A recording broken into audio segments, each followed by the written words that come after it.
Hello, my name is Yves Cazeneuve and I am a trainer. You can see a student of mine riding at the sitting trot. Her name is Paloma. She is only 11 years old and you will agree with me, she is extremely talented.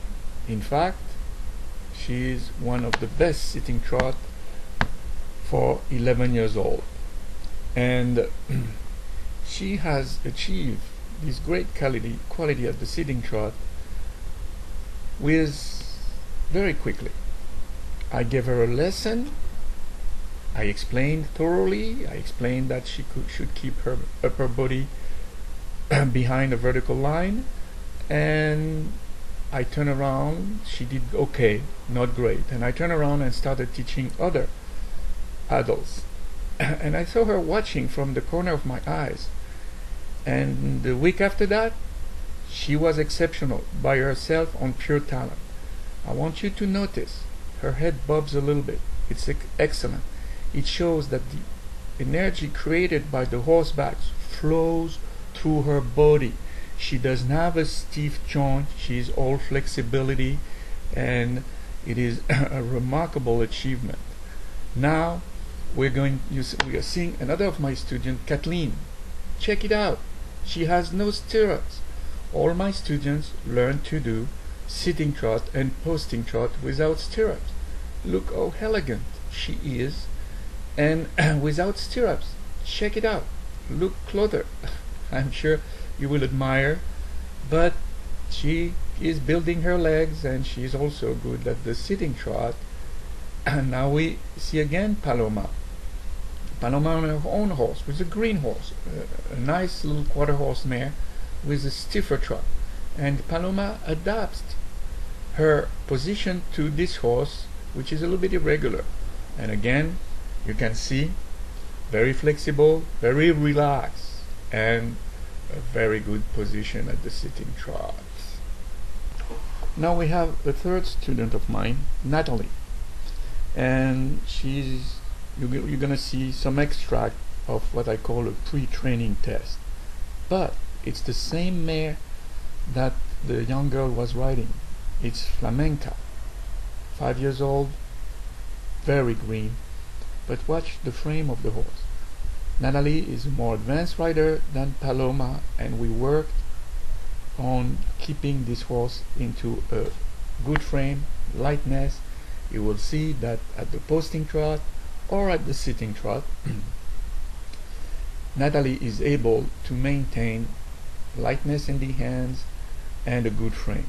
Natalie does the same exercise as the other, posting without stirrup, sitting without stirrup. But for this test, she is with stirrups, and her hand is soft and relaxed, and you can see that the horse has achieved a beautiful, simple frame that will allow in the future almost any kind of riding. In that is my teaching. Build everything into the horse and everything, the basis, so there is no limitation to your riding.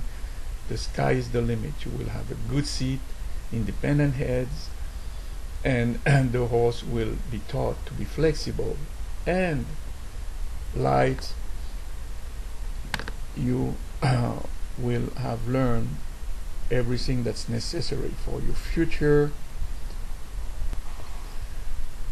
I am here sitting with on my favorite horse, Comet.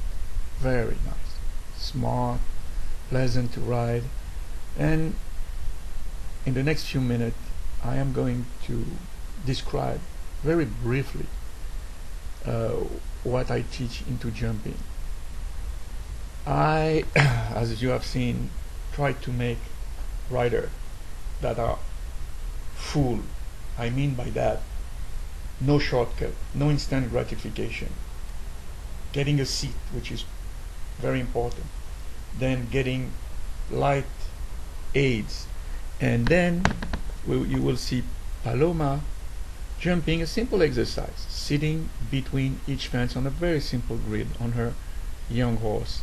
and then you'll see me jumping with my hand behind my back, and then you will see me approaching fences at different angles and then changing stride. Here is Paloma. You see, sitting trot, the last 3 strides, up, very easy, very simple. That is the #1 most important exercise to learn. Sitting and going with the horse. If you sit between fences, it will be so much easier to be with the horse. It's a huge mistake not to sit between fences. See, the little mare did really good. It was a pleasant exercise. Now I'm going to show an exercise that I ask my student to do. You put your hands behind your back and you sit and you go with the horse. It's also very easy, very pleasant to do. I'm doing it again, and it is a primordial exercise to show that you don't have to hang on the rein like a maniac to ride. And that was done with the complicity of a very comfortable horse, Comet. Now I'm going to approach a fence with different angles. Well, I'm going to do different stride. And now I am going to approach a fence with different angles. Approach at the canter, and so that I can find the right spot. From here, okay, at this angle I have a good chance for a good spot. I have a good spot. Then I'm going to come back again and I will come and it's, oh, at this angle I can. So change the angle.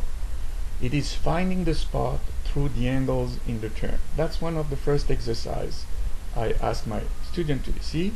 A completely different angle. The spot was good again. Then I'm going to do one more time. I approach the turn, and when I reach the turn, I say, okay, which angle will give me a good spot? Oh, this one. I got a good angle, and I got a good spot, and the spot was good. This is finding a spot is very difficult. Now we enter a completely different story. I'm going to jump a little grid with a 1, 2, 3, 4 stride. Easy, but then if the fences rise, you want to change a little bit. So I am going to do exactly the same grid with 5 strides. 1, 2, 3, 4, 5. And in order to do 5 strides, you collect a lot more. And here, you thought that I was specialized in training riders and jumping and putting horses in frame and doing a lot of exercise with the rider and the horse while being ridden. But one of my most important base of knowledge is on the ground. You can see this is Pia. She is a very high-strung horse, but you can see that I'm free lunging her and she's not on the round pen. She follows the rail and goes into the corner. This is the base of good riding. You must be able to have your horse completely obedient and follow the rail. It was trained by a very good trainer before me, but I am the one who asked this horse to go straight on the rail and obey perfectly. And also you can see some, and of course bending of the pole, lowering of the net, submission of the horse. All these exercise, we do that at the walk most of the time, and we also do lateral flexion and moving the weight of the horse from the inside shoulder to the outside shoulder, which is the opposite of what a horse does when he's in the nature. So we do about everything in this teaching.